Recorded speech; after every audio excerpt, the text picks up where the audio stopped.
I would say with the last 3 rounds now, after the second break, it is a bit of a sprint. It's almost must-win territory, especially for the players just below the leaders here. So for the likes of Magnus, he needs to start winning. These two, it feels like whoever does get the full point is going to be the favorite to take this week's Title Tuesday. When it comes to chess, Fabian, I mean, you see a lot of these environments where a lot of good players get to play on each other, create something great because of what they see in their close environment. You guys are now competing against the entire Silicon Valley and all the tech hubs around the world still. You're located here in Stockholm. How do you attract the talent to be able to go into that, I'll call it an AI battle, because I guess that's what's going on. Yeah, I think we almost have a unique position now in Europe where we're one of these companies that attract a lot of the European talent, and I think that's actually a big differentiator across the US companies who have, I would say, a harder time attracting talent from Europe. And I think a lot of people are waking up to the fact that Europe might be behind on some of things within tech and AI specifically. So there's actually a lot of, I would say, pride and a lot of people choosing to, hey, I want to actually do this from Europe.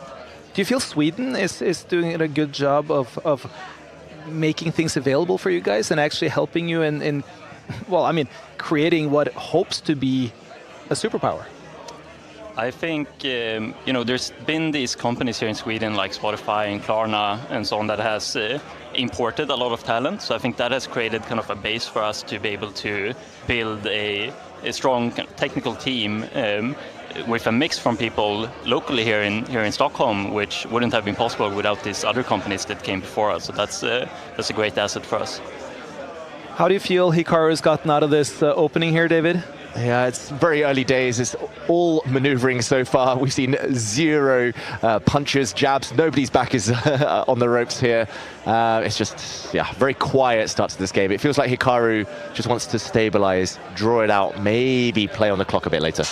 I just have to ask Fabian some more questions here, because I think it is such an exciting time in the world right now with really the battle going on for positioning yourself in the AR market. I mean, it does seem like for every niche within artificial intelligence, there's going to be one winner at the end, that all the others are going to try to swallow each other somehow. Do you feel that competitive environment yourself, where you're really fighting just as much as you're trying to become a greater company, you're also fighting against your competitors? There is definitely a lot of competition. There is nothing to say about that. I do think when you're running a company like this, you shouldn't focus too much on it. I think it's for some people, I think including myself, it's a motivator, right? You want to be you want to be a winner out there and make sure that your company not only survives but wins, right? And I do think we're in a space where things are moving extremely fast. There is a lot of value that didn't exist 2 or 3 years ago, and there's more space than what maybe some people would want to make it seem like to actually come in there and capture and provide value. We're seeing Abdusattorov taking quite a bit of time here. Hikaru is also ahead in the evaluation, David. Yeah, suddenly things have turned. Just in the last 3 or 4 moves for Nodirbek, all 32 pieces were on the board. It looked dead level. Suddenly Nodirbek exploded open the center, but it's backfired. That was a nasty check. It's actually been stopped, the Black Knight retreating. A knight on f8, there is no checkmate, as they say, but the rest of the position looking really passive for Black now. White's pieces are nicely centralized. White has a lot of space with the pawn pushing forward in the center. Black's pieces are pretty much all on the back rank, and although Hikaru has retreated there, his intentions are not peaceful. He wants to continue stepping forward with his pawns, blow open the Black Kingside, and it's looking tough now. Already a draw with Lazovic and Andreikin. That was different color bishops at the end there. That was just extremely drawish for a long time until they started switching off. Magnus, he is in a great position against Bluebaum. We have then also Grishuk, who has about an equal position to Martirosyan after they have gotten things going. Ooh, it looks like Magnus, Hikaru, they are the ones who are rising to the occasion now as we enter the closing stages of this tournament. Hikaru there, just keeping a pawn protected. The Black Queen had only one threat there, and that pawn has been covered. And he knows that the time advantage is already getting to critical proportions, 1 minute up on the clock. Black can't break out, that's the problem here. Nodirbek, you see his body language frowning. It's all going wrong for Black. passive pieces make a position bad. Let's see what Hikaru is saying.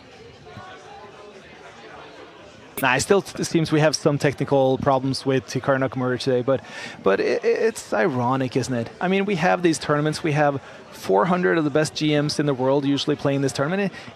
Around game 10, 11, it always comes down to Hikaru and Magnus. Right now it's building towards that moment again.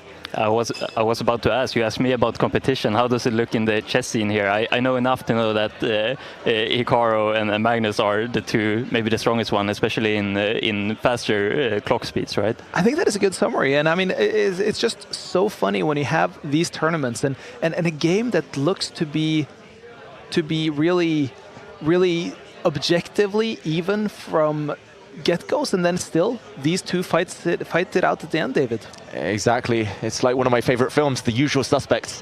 And yeah, it always seems to be those two. It's the experience and the confidence that sets them apart. And it feels like their destinies are just so linked at this point in all these big tournaments. Here we see one track mind from Hikaru Nakamura, his rooks, his queen, his bishop, soon the knight as well, all trained on one side of the board against the black king. The board is cut in half. The black queen is so far divorced from the action here, so far from being a useful defender, that it's hard to imagine black surviving in any world here. All Hikaru needs to do is add one last ingredient, whether it's a pawn stepping forward, whether, look at this, and rook sacrifice. This is decisive. King takes rook would be met by the white queen swooping up, check, winning the black rook next move, and black's defenses collapse. This is the clincher. Hikaru's going to win. No doubt about it anymore. Nodirbek trying one last trick. The white queen can still come up the board. He's going to do the same thing, gives up his rook. He finds a different angle. This is a double attack. Nodirbek leans back. He's going to resign. 2 pawns down. His king about to be checkmated. Hikaru, so calm and so smooth, gets the point. Well, that leads us